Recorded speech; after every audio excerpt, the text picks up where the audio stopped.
So is all your school online right now?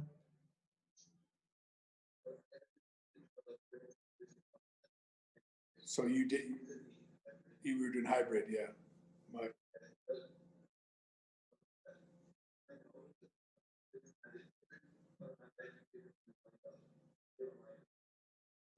Yeah.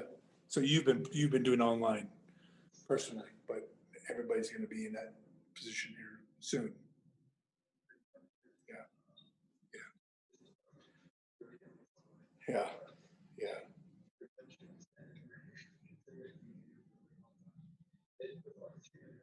Yeah, I bet, right? And you don't have the right chair or all that sort of stuff, your back starts to hurt, right? All that stuff.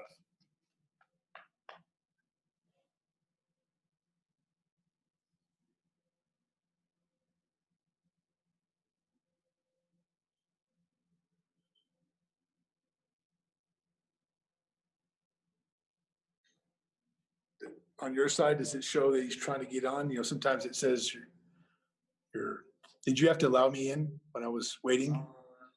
No. Join in, yeah, yeah. Depends on how you set up the meetings, huh? Yeah.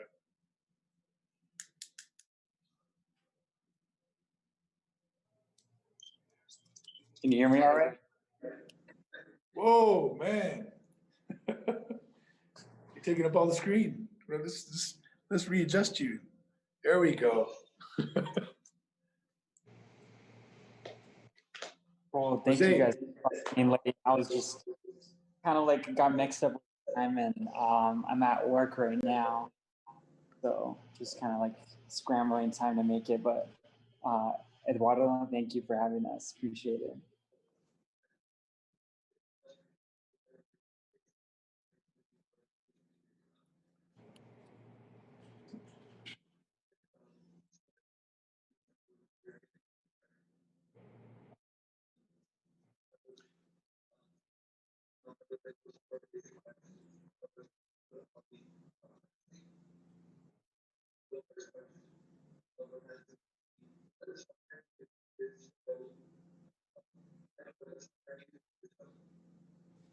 Jose? I would love to take the answer, but I think it kind of like rooted down to starting with Adam. We really didn't intend to kind of make this film, which was pretty interesting enough. It was almost as if, the subjects and the movie created itself, and we were just kind of given this opportunity to tell these people's stories. But Adam, and through his day-to-day life and just him growing up and meeting these individuals, Gina, which is the owner of the football team in the trailer, reached out to Adam asking for help. And Adam, if you want to carry it from there. And so, yeah, it's one of those stories where you never know what's going to happen next in life. And the intent was to go out there and see if we could help her somehow run this or start a football team, an indoor professional football team. And that was, and I have no experience in any of that, right? But what I was willing to do is go help my friend. And I didn't know what that meant.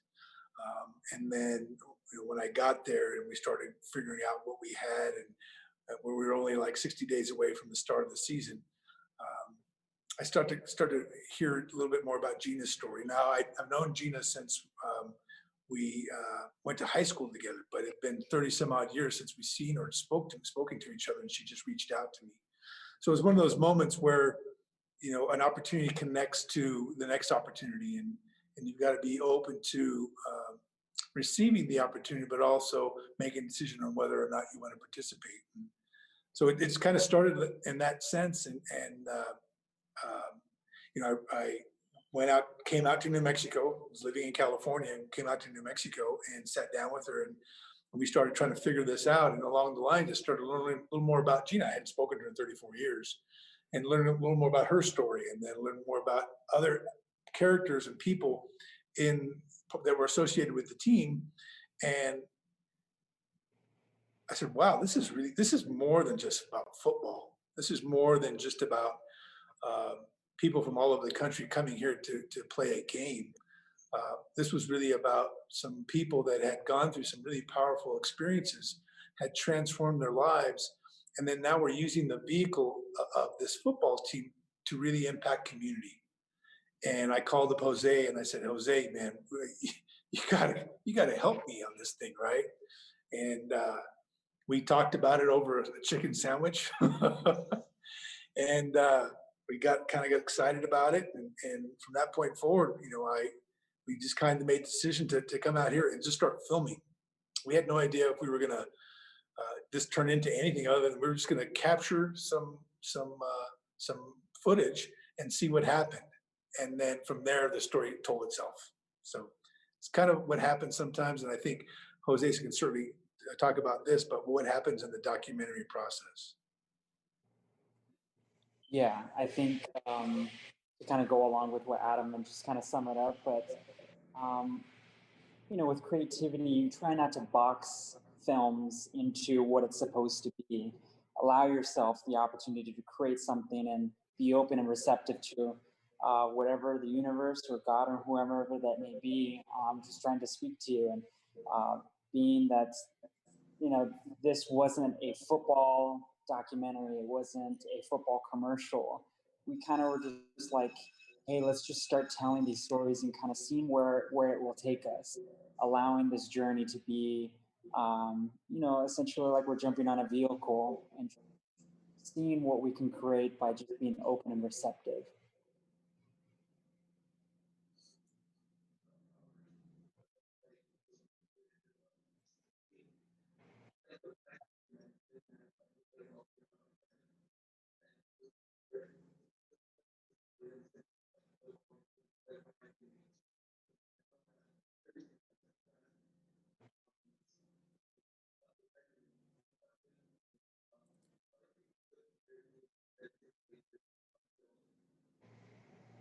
Jose, So, you can answer this yeah. one perfectly. Yeah, Adam reached out to me thinking that I was the best person, and I felt just so fired up and ready to jump in. And when it came to me as the director, selecting the crew, um, you know, it's like the 97, 98 Chicago Bulls. Everybody's got to have those. Jordan has to have a Rodman and things of that nature. And you want to create that all-star team, right? But you also just want those people that you can connect with as well, and that you can feel, hey, I don't need to babysit that person. I just want to lift that person up in the most creative way and allow them to do what they do best. And my best friend and DP, Jan Lim, he jumped on board along with his wife as the associate producer, and Francisco Raby, which is Adam's family member. We all kind of jumped on board and just, it turned more into, I would say, like close knit family. It was breaking the mold of film production, being that, hey, you need to do this, you need to do that. It was just like, let's get together and let's create magic and let's put, uh, you know, let's stretch our creative capacity and kind of create something special and meaningful that's bigger than us.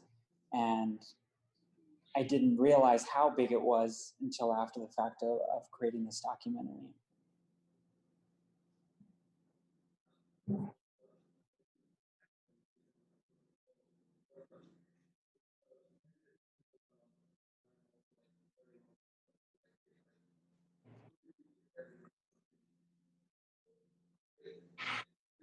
And if I could go like advance a little bit on that is, you can easily select the best DP, the best camera operator, the best of the best, but they may not be the best to match up together to create that unifying team, because it's more than just pressing record. Your heart has to be in it, and you have to connect with the others around you.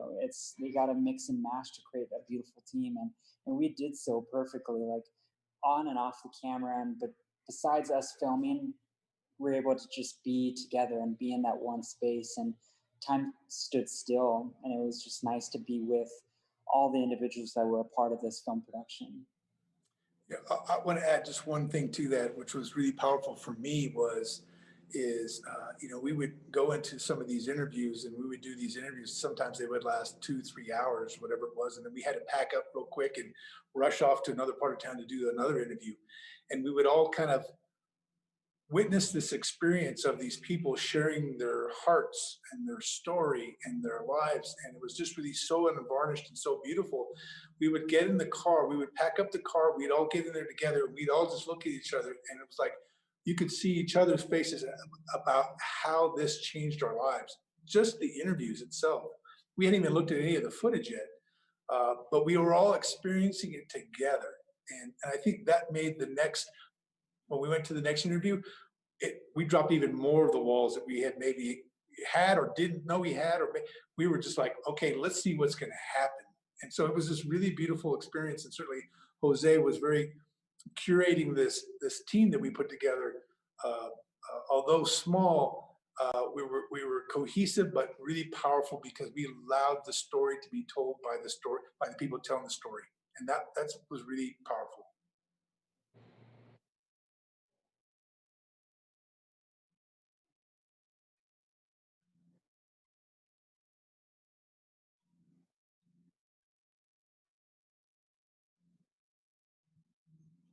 Yeah.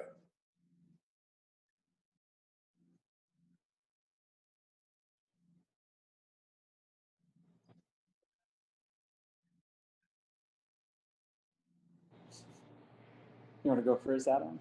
Sure. So interesting enough, our film finished at the end of last year, and then we had an opportunity to take the film to screen it in Albuquerque, New Mexico, where it was shot, and then we took it to Chicago, Austin, and San Diego, and we took the entire cast with us, and so we took it to all these different locations and screened the film and had a Q&A that, like you would see after a documentary film festival, and it was really powerful to watch that experience. Not only that, but to see the crowd interface with the actual people that were in the film.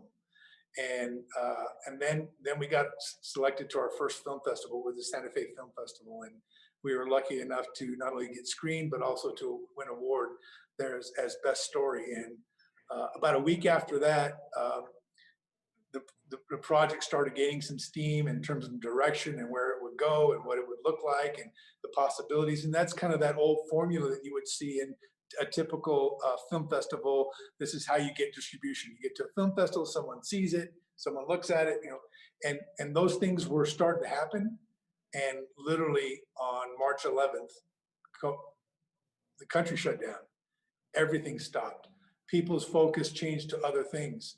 And so one of the things that me and Jose have always talked about is that we had the responsibility and the honor of being the caretakers of these people's stories. And then we were caretakers in being able to take it to a medium that other people could also see, right? The language of our times, which is film, right? It can be transmitted across the globe overnight. And so we took that responsibility. And then as soon as we pushed the button the first time to screen it at a movie theater, at that point we let it go. And we allowed this to go where it needs to go.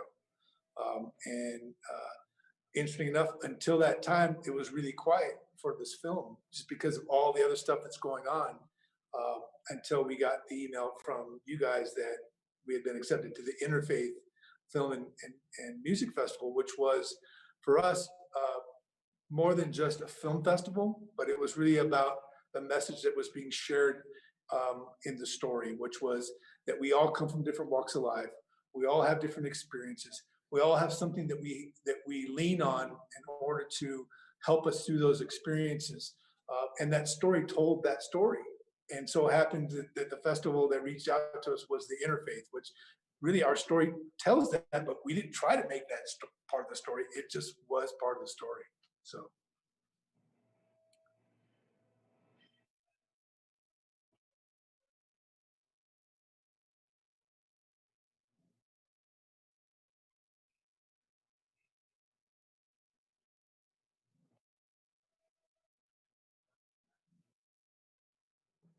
Right.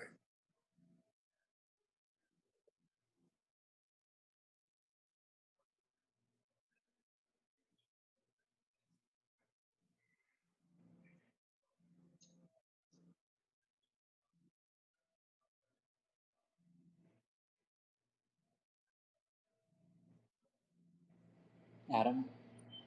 Well, I think that's the interesting part as well, is that part of interfaith is actually the second part of that word, which is faith.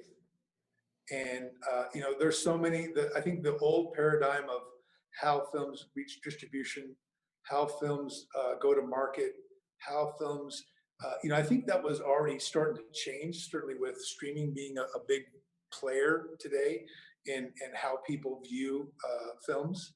Um, but I think what COVID has done, which has accelerated that, probably taken a 10-year period where that would have moved into a different direction and accelerated to here we are doing this right now, like we're doing it. We would never have done this before in a film festival, right? And so what we're open to is this film is going to go where it's going to help the most people. And if that somehow associates itself with monetization, we're fine with that. But all along, I think our intent was to help people. And I think that's why this film, it carries the energy that it carries. When Jose was doing the editing for this, if he didn't have that vision, if he didn't have that feeling of allowing this thing to be what it's going to be and see it for what it was for each individual story, but the connections between them, it wouldn't have had the impact that it would have had, because we would have thinking, well, how do we make money on this thing? And it was really about how powerful it is when one person shares their story, and because they found the medicine inside of them, right? Whatever that is. And that when we share that story, we have the potential to allow other people to find their own medicine. And I think that's really how our film organically started, with the team that Jose built, Jose's vision of how we went about and put it together, and then how he was able to do the art of filmmaking, which is taking parts and pieces and putting them all together, right? And how he went about and did that really allowed those people to tell their story unvarnished without us interfering with it. You know what I mean? And so I think we feel the same way about how this is moving forward. We don't want to interfere where this needs to go because of money or this or that or ego or whatnot. We want this to go where it helps the most amount of people, and that, I think that feels good for me. And I won't speak for Jose. I'll let him share, but how that feels for him. Yeah, Adam and I, during the editing process, we would have just weekly or daily meetings, and we would sit out front of his house, and we would be talking about, like, sense of direction of where we want to go with the film. And certainly all the conversations of monetization came about naturally, and we stuck with the same idea of, if we go with the intent of helping people and telling their stories, it's going to take us to where we need to go, and that's where our focus needs to be. If we try to go ahead and curate and make a plan of, hey, this is going to happen, X, Y, and Z, we're going to succeed and make money, then all of that stuff never works. And it goes beyond filmmaking. It doesn't work in life. And if you haven't experienced it one way or another, you will at certain points. And with just creating this film with heart, with the intent of helping out another person, is where I truly felt we were able to create a successful film. We're already monetized. We're monetizing the idea of helping another person.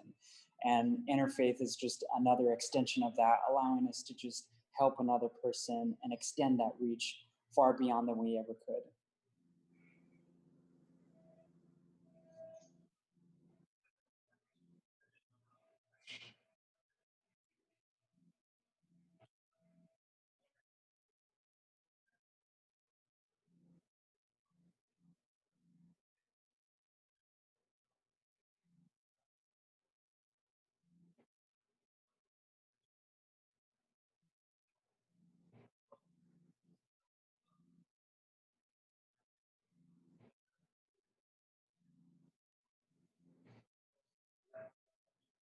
Mm-hmm.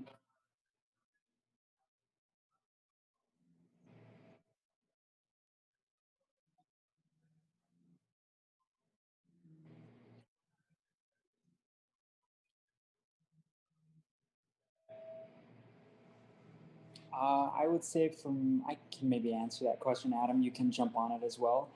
Um, the pandemic can, obviously there's a lot of restraints, right? The ability to create and travel and things of that nature, but um, it can also be this mental confinement. You know, we're put into confinement and creativity thinking, oh, I can't make that, that's impossible. This allows us to just stretch the boards of creativity and say, like, what can we make with what we have?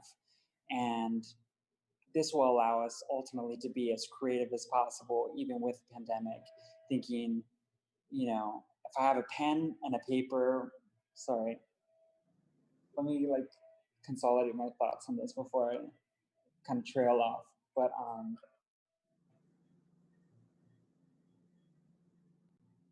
yeah, let me restart that.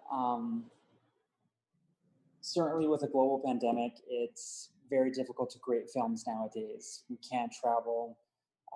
You know, we're restricted to go in contact with another person 6 feet apart. We have to wear a mask. But it's also a mental confinement as well. And if we think that we don't have the means to be creativity or to be creative, that's solely on the person. We have the means to be creative with the tools that we have. We have our iPhone to create something. Um, and so I think this is a perfect opportunity to see what can we make with what we have. You know, you're seeing people on Zoom calls like right now. We can make scripts out of it. We can make films out of it. Capture even documentaries. Like we can do interviews and you know just kind of pitchballing ideas. But yeah, I would say just ignore everything that's going on around media, shut that all off, get in your zone, and just follow your heart. Follow your heart ultimately is what I would say. Yeah, I certainly agree with everything Jose said. But one of the things that's really interesting about the nature of how things happen is that the name of our film, Sudden Change, right? And we really extracted the name of the film from something that one of the characters in the film shared when he's speaking to the team. Let's not let sudden change get to us. Let's not make it, let's prepare ourselves. Let's get ready. And he's talking about a football game. But for us, it was really about how sudden change changed each one of these person's life. One moment in time can change everything, right? And certainly I've experienced that. And if you're a human being, you've experienced something happening and changing everything in a moment. Well, here we are as a global community, all facing sudden change with COVID-19. And so it's an opportunity for us to not get rearranged by it, to maybe go a little deeper and find out a little bit more about who we are, right? And as Jose is saying, tap into that creative nature, that quiet space inside of us, the magic inside of us to go out there and create and not be so distracted by what's going on outside. That's the thing that's going to connect me and you together, right? But we all in this moment get to make a choice. Are we going to get rearranged by sudden change, COVID-19, or are we going to go a little deeper and find more medicine so we can create things to help people, or to help our families, or help our community, or help the global pandemic? I don't know what that is, whatever the story is, but we can help each other by not getting rearranged by sudden change, by using the power of sudden change of this moment to do something that's beautiful and impactful in not only your own life, but community.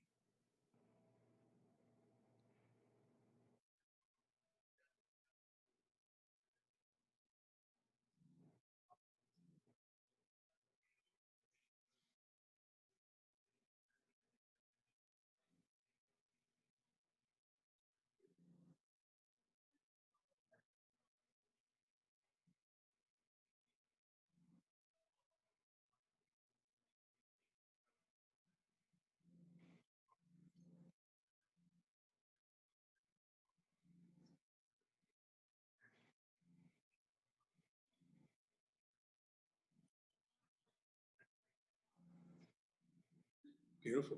Yeah, no problem.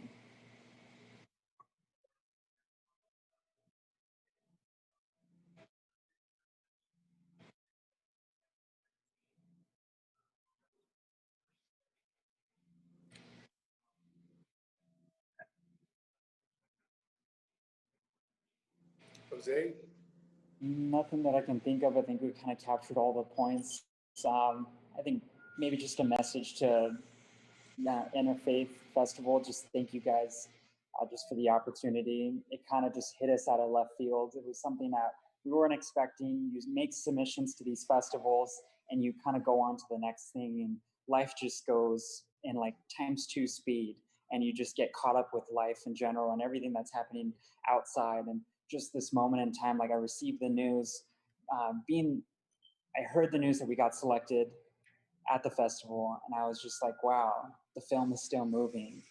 And it just made me pause at the gym as I was exercising to just cut out everything, stop the music, and I just kind of stared at the email, and I was just like, just really blessed and just really honored, more so to just see continuation of these stories being told, because that's just something that I hope to continue doing, is helping people tell their stories. Both Adam and I, that's what why we started this journey. It wasn't to go ahead and create, reality TV shows or, scripted films maybe in the future, but more so it's just the root of it is helping out another person, and it's you guys are helping lift us up, and lift others up as well. Yeah, again, I couldn't say it better than Jose just did, but certainly being part of the interfaith family, that we all coming together now. And interesting enough, this COVID-19 is now we're all faced with the same thing. So we either come together or we don't. So the opportunity to do this film and now be involved with the Interfaith Film and Music Festival, and it's just, it's magic. It's magic. And so we appreciate being here. We're honored and we're thankful. So thank you. Thank you, Lasagna, as well. Thank you. Lasagna.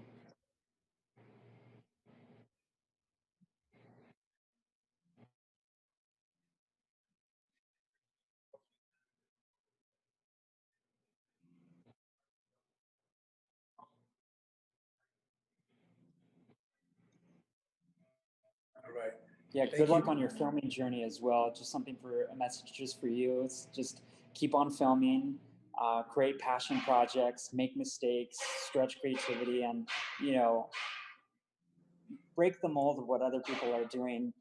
People will kind of try to give you insight of, you should make this, you should make that. But as a creative, the most successful individuals in the creative world have started at the root of following their heart. From Pharrell to Kanye West to, Picasso, they all stretched the idea, and people thought they were insane or crazy, and they just followed whatever like made them happy and what filled this.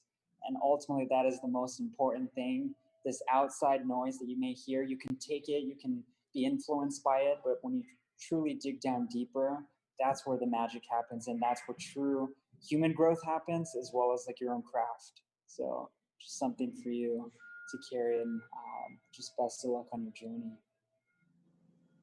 Thank you. Appreciate it.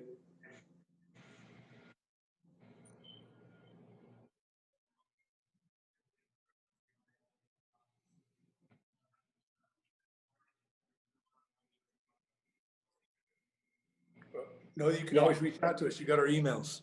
Yeah, you're more than welcome to add us on Facebook or email us, and just be happy to extend any advice and be resourceful to you. Yeah. All right. Thank you. Appreciate it. Thank you.